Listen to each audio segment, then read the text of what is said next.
Hey there, welcome back to my channel. In the last video, which is tagged at the end here, and a link is in the description box below, I discussed 4 out of the 8 categories that the interviewers are looking to quantify for your Service Academy nomination interview.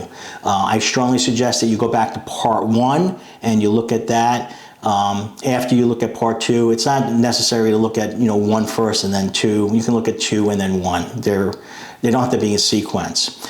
So let's get right into it. Number 5, so we went over the last 4 last time, which I'll just hit again here, was character integrity, leadership ability, career goals, academic ability. So now we are starting with number 5, which is athletic ability. Another very simple category. The bottom of that is no athletic activities, and the top is multiple varsity letters, holding a leadership position, competed at the county, state level, and above. So if you are a super athlete, you're a 3-season athlete, you have multiple varsity letters, you compete at county and state level, maybe even a national level, you will get a perfect score. If you don't do anything, you never played a sport in your life, you're going to get a 0. And then there's everything in between. Play 1 or 2 sports, intramurals, the rating goes there. The important point about this is that it's very easy to quantify how many varsity letters you have, if you're a team captain, what sports you play. Many people out there are independent, quote-unquote independent athletes. They are martial arts athletes. They play sports such as fencing. They could be even individual swimmers. They can swim for clubs if the high school does not have a pool or a swim team. So there's a lot of people out there that compete on their own. It's very important that when you have your interview that you discuss that with the interviewers. You might not ever have played a sport in high school, but you might play on the club hockey team, you might be on the martial arts club team, and you might be a swimmer. So you are playing in sports, but you're just not playing for the high school, and you're not getting varsity letters.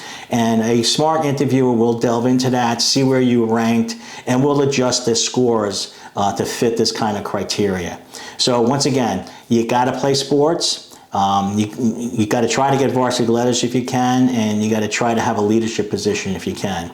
And one of my videos in the past was marching band or sports. You go look at that. If you're not an athlete, I always suggest track. There's always an event in track that even the quote-unquote non-athletes can excel at. So for those of you who are not seniors, look at that, look where you stand. But for those of you who are seniors going into the interview, be prepared to fully discuss where you are with these. Okay, let's get into the next one, community service. The bottom is limited to no service. The top is exceptional record of self-motivated community service.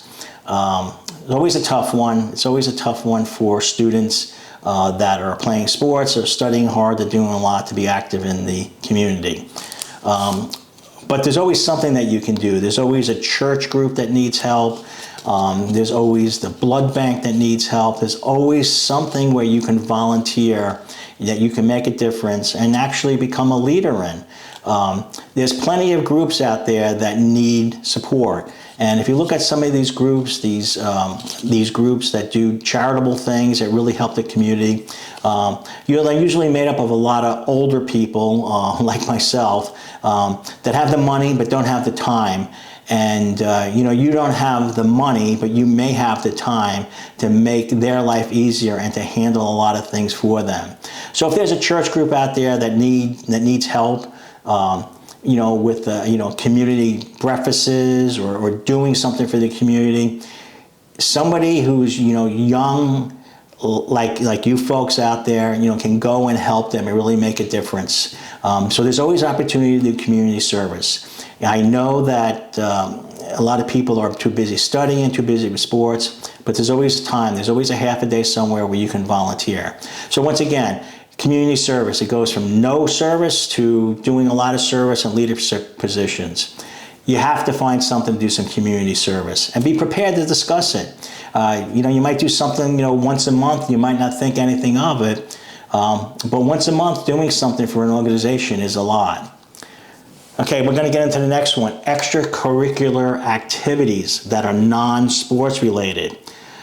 Wow, I always have a problem with this one, and this has popped up several times.